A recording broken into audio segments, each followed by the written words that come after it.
chào tất cả các bạn, chào mừng tất cả các bạn quay trở lại cả clip tiếp theo của mình.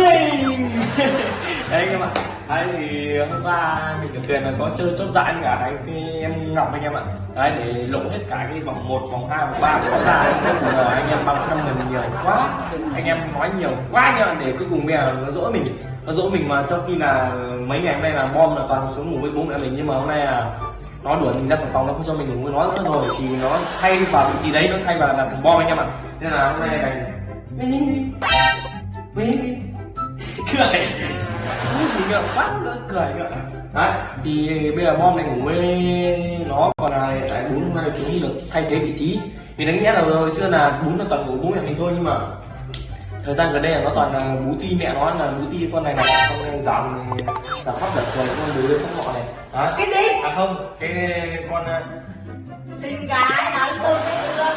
con mặt bắt tai rơi đầu của họ nhìn chả xứng nhìn, không nhìn gì nữa nhìn được anh em. Đấy, đánh đá hết nào. Đấy mà biết không anh em. Nền đầu tiên là mình thấy người đánh đá, nhưng mà đến bây giờ thì thôi, một đứa tám nặng, đứa nổi cân anh em. Đấy thì thôi anh em ạ, thì hôm nay mình quyết định là mình sẽ, nó giận mình thì mình sẽ gậy ông được lưng ông, mình sẽ chơi bài ngược lại. Nghĩa là nào là nó chỉ giận mình giận hơn vu vơ thôi, còn nó mà mình mà không nói chuyện với nó, còn mình không quan tâm nó lại nổi điên nổi cáu nổi khùng đến ngay anh em ạ. Đấy nên hôm nay mình quyết định là không thèm nói chuyện nữa. Đấy thì cũng như có mấy bạn các mình ở bên dưới bảo là làm 24 giờ thử thách 24 giờ là không nói chuyện với nhau đi, thì ok hôm nay mình sẽ làm. Đằng nào cũng có thử thách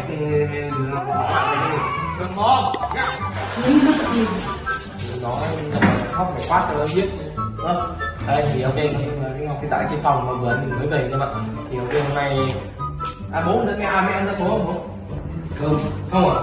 Thế con hỏi bố nếu mà mẹ giận bố thì giận bao lâu thì mẹ ăn? 1-2 tiếng rồi. 2 tiếng rồi. Nếu mà con giận cái thì con giận con cứ phải 1-2 ngày. Con giận đâu thế? Con này nó là Giận 1-2 tiếng rồi bắt bố nằm đêm mới. nếu mà bố nằm đất đến sáng, Đâu mà làm đến sáng. Bố thì Bố hỏi giận thì 2 tiếng rồi chứ giận thế cơ mà. thôi nhưng mà mày cười con mẹ đi. không cười à? Nó đang nhón nước ổi quá, nhưng nói nó sợ nên nó từ được. Đây. Không ăn à? Ok không ăn nữa, tay mình cứ hoạt động mồm thì xong rồi tao thấy hành động này khác người nói mà đẹp. Khi yêu là thương lắm.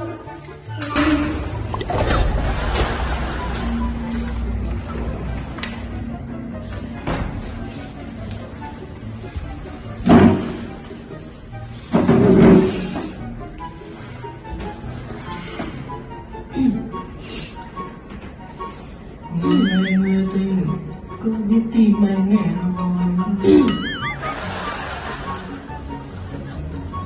Ồ, xinh nhỉ.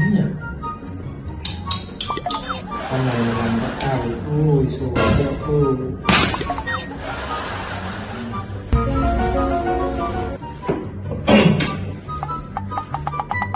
Này miền Bắc có gió mùa Bắc đi ra.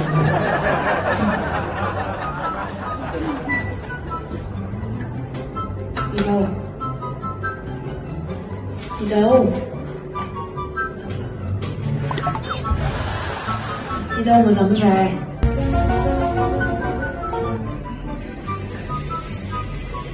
Bị điếc à? Cái đoàn xiếc này nó dịch này nó bảo diễn đâu nhỉ? Này, bố mình nhịn lâu lắm rồi đấy nhá.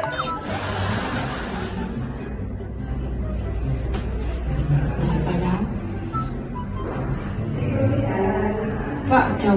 Vợ trẻ giết chồng vì tội, hỏi không trả lời. Vợ trẻ giết chồng vì hỏi không trả lời.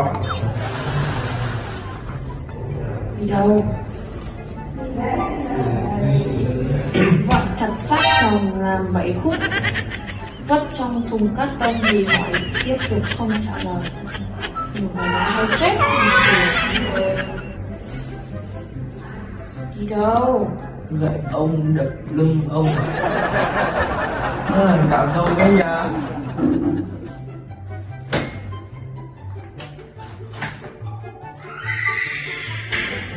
đâu đâu vậy, thầy thổi bong bóng chơi cái gì.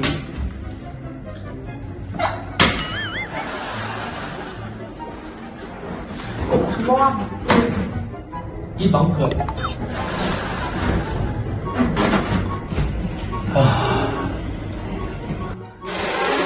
Từ hôm qua đến hôm nay là 24 giờ kịch câm à? Mình đi đâu? Ai là đang giận ai? Đang như thế nào?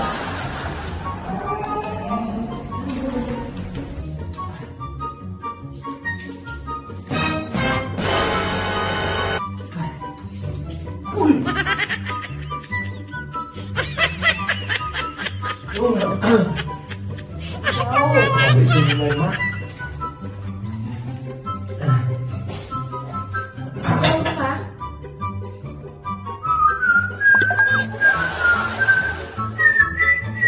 Đây là giết mình nhá. Bố mày điên lắm rồi đấy. Tin chứ, tin tới đéo là được. Sức chịu đựng của con người cứ giới thiệu.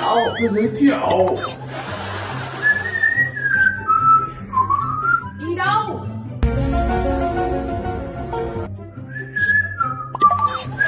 Thằng điên này.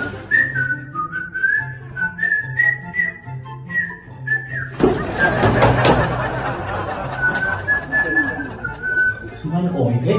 Cái nhà Mày có đấy không? đây em có biết tìm anh nè rồi. Bố đi ngồi buồn em không biết em đang vui cùng ai. Khi anh lên đây này cái núi em trong mắt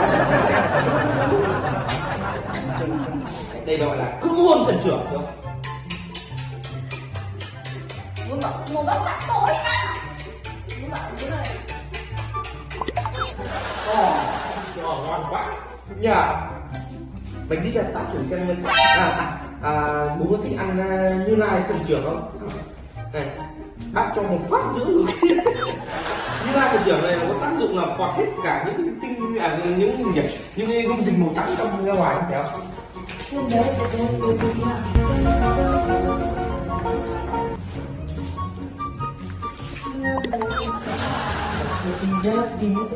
Bố mẹ ở đây này.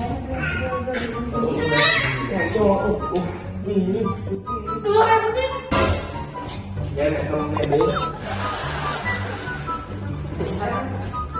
mẹ sao con này hôm nay nghe cứ chói tai bên trái mẹ. Con không biết tại sao hôm nay nghe cứ chói tai. Đau cả hai tay mẹ, chói cả hai tay mẹ. Nghe không thể nào tôi vào tai được biết ở cái gì mẹ. Hình như là chói đẻ. Có khả năng là nhà nó nhiễu sóng, nó áp vào thì nhiễu sóng rồi. Dạo này giọng đặc của Hỏi đi đâu về, bố mẹ đang ngồi đây đừng có ấy đi đâu. Nói đây đi đâu? Em đang thích sức nhẹ nhàng mình trả cho bố mẹ đấy. Thời gian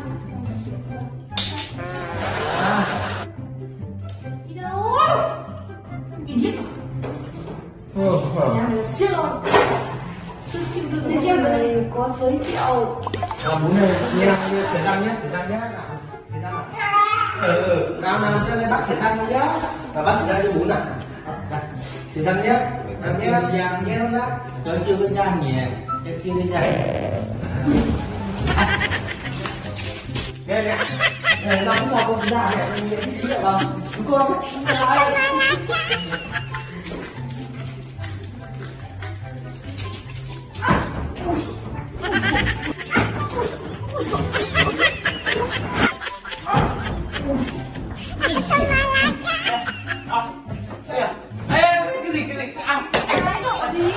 cái gì đâu mẹ ấn mày tao con mày hay tao chồng mày đấy hả? Đâu ông đùa đấy nhá. Thế em thái độ gì? Tao thái độ gì? Thế anh bị công sao dám để là tôi? Thế mày hôm qua mày cái cầm mà đến tận bây giờ mày mới chạy ra. Ai là người giận ai? Thế tao là người giận mày. Hôm qua anh làm gì tôi vẽ tôi trước mặt có thế lại thích cho các bạn xem ngực vú tôi không? Tôi Thế- cho các bạn xem. thế- Tôi vạch lên nhá. Thế quay lại thời gian trước đấy đứa nào đấy là bắt tao úp đít để phất để phốt để nói hút đau tao cái gì cứng dưới áo này đeo Anh đừng có nhỏ với em. tao không nhắc nhở bây giờ mày nghe câu vậy ông đập lương chưa? Hả? Sao? Thế bây giờ tao chỉ sang nhà hàng xóm tao ngó nghiêng một tí thôi, tao không trộm cắp thì nhà người ta. Mày đánh tao đánh như đánh con. Tao còn bây giờ tao chưa biết là tao là con mày hay tao chồng mày. Bây giờ em sang anh hàng xóm kia. Ừ, Thế em ngó được không? được, thoải mái. Mình không biết có anh hàng xóm đâu. Thế em đi linh tinh. Ừ, thoải mái, ai bảo gì đâu. Em dừng cho người ta tắm nhá. Ừ. Thế anh thích gậy ông đập lưng ông gậy ông đập lưng ông cái là ông gãy gậy. Nhân gieo nhân nào mà quả đấy nhân đấy nhỉ? Tao không vậy, tao đổi thành tao đấy. Đây nghe này nó quen hơn là một chút về vợ chồng. Ê, cái gì? Hả? Đi đâu? Chết tao.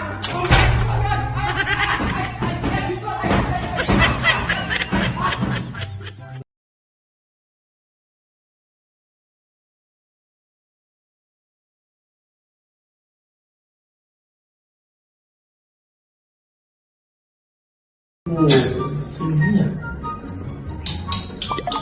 Con này là bắt tay. Ôi, xồi đẹp ơi.